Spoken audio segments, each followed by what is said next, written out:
Hello বন্ধুরা, welcome জানাই জেশ ভিডিওর আরও একটা নতুন ভিডিওতে। আশা করছি যে যেখান থেকে ভিডিওটি দেখছেন ভালো আছেন, সুস্থ আছেন। আজকে আমি আপনাদের সাথে শেয়ার করব কাঁচা টমেটো আর বেগুন আলু দিয়ে মৌরলা মাছ দিয়ে খুব সুন্দর একটা বাটি চচ্চড়ি রেসিপি। আশা করছি রেসিপিটা অনেকেই জানেন, বাট আমি যেভাবে বানাচ্ছি সেটাই কিন্তু আমি আপনাদের সাথে শেয়ার করছি। ভিডিও শুরুতে বলি, একটা লাইক দিয়ে সম্পূর্ণ ভিডিওটি দেখার অনুরোধ রইল। আর চ্যানেলে যদি কোনো নতুন বন্ধু এসে থাকেন, একটা সাবস্ক্রাইব করে পাশে থেকে যাওয়ার অনুরোধ করছি। তো এখানে আমি আলু, বেগুন আর টমেটো, কাঁচা টমেটো নিয়েছি দুটো, আর দুটো আলু নিয়েছি, দুটো বেগুন নিয়েছি, আর সব উপকরণগুলোকে আমি লম্বা লম্বা করে কেটে নিয়েছি। আর অ্যাড করে দিলাম একটা পাকা টমেটো, একটা বড় পেঁয়াজ আর দুটো কাঁচা লঙ্কা। সব উপকরণগুলোকে কিন্তু আমি একটু মোটা মোটা করে কেটে নিয়েছি। সবগুলোকে ভালোভাবে ধুয়ে এবার এর মধ্যে দিয়ে দিচ্ছি মশলা।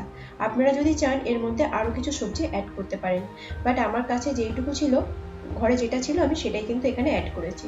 আর মশলার মধ্যে দিয়ে দিলাম 1 চামচ ধনের গুঁড়ো, হাফ চামচ লঙ্কার গুঁড়ো আর হাফ চামচ হলুদ গুঁড়ো। লঙ্কাটা যে যেমন ভালোবাসে সেমনভাবে দিতে পারে। আমি একটু লঙ্কার পরিমাণটা বেশি দিয়েছি, কারণ আমি এটাকে একটু স্পাইসি বানাবো। আর দিয়ে দিলাম লবণ।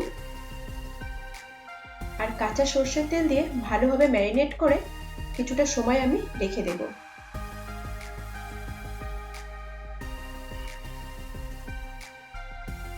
এখন আমি আমুদে মাছটাকে লবণ আর হলুদ মাখিয়ে নিয়েছি। আর আমুদে মাছ একটু নদীর মাছ, তো এর মধ্যে লবণের পরিমাণটা একটু কম দিতে হয়। ভালোভাবে ম্যারিনেট করে নিয়েছি। এখন কড়াইতে দিয়ে দিলাম সর্ষের তেল আর দিয়ে দেব কালো জিরে ফোড়ন।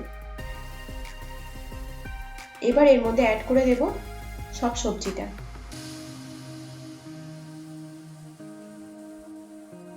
সবজিটা দিয়ে 2 থেকে 3 মিনিট হাই ফ্লেমে একটু কষিয়ে নেব। আর এই সবজির মধ্যে কিন্তু কোনো জল অ্যাড হবে না।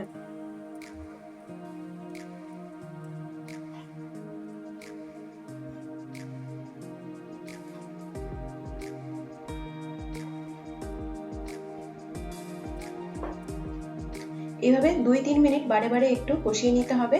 এখন ঢাকা দিয়ে গ্যাসের ফ্লেমটা লো করে কিছুটা সময় রেখে দেব। তো দেখতেই পাচ্ছেন সমস্ত সবজি থেকে কিন্তু আমার জল ছেড়ে দিয়েছে, আর এই জলেই সব সবজিটা আমার রান্না হয়ে যাবে।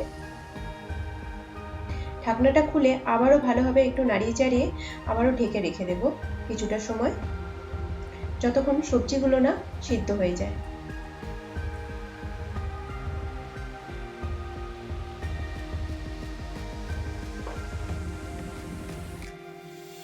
আবারও আমি ঢেকে দিয়েছি, ফিরে এলাম। অনেকটা সময় হয়ে গেছে, দেখুন আমার কিন্তু রান্নাটা হয়ে গেছে। সব সবজিগুলো আমার সিদ্ধ হয়ে গেছে। এখন ভালোভাবে একটু সবজিগুলোকে ম্যাশ করে দেব, যাতে একটু মাখা মাখা হয়ে যায়। আর এর উপরে দিয়ে দিলাম ধনেপাতা কুচি আর আরো 4টে কাঁচা লঙ্কা কুচি। যেহেতু আমি বলেইছি আমি একটু একটু স্পাইসি বানাবো।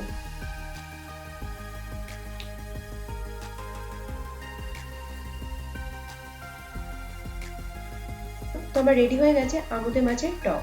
আশা করছি আপনাদের ভালো লাগলো। যদি ভালো লাগে চ্যানেলটিকে সাবস্ক্রাইব করার অনুরোধ রইল। আবার দেখা হবে নেক্সট কোনো ভিডিওতে।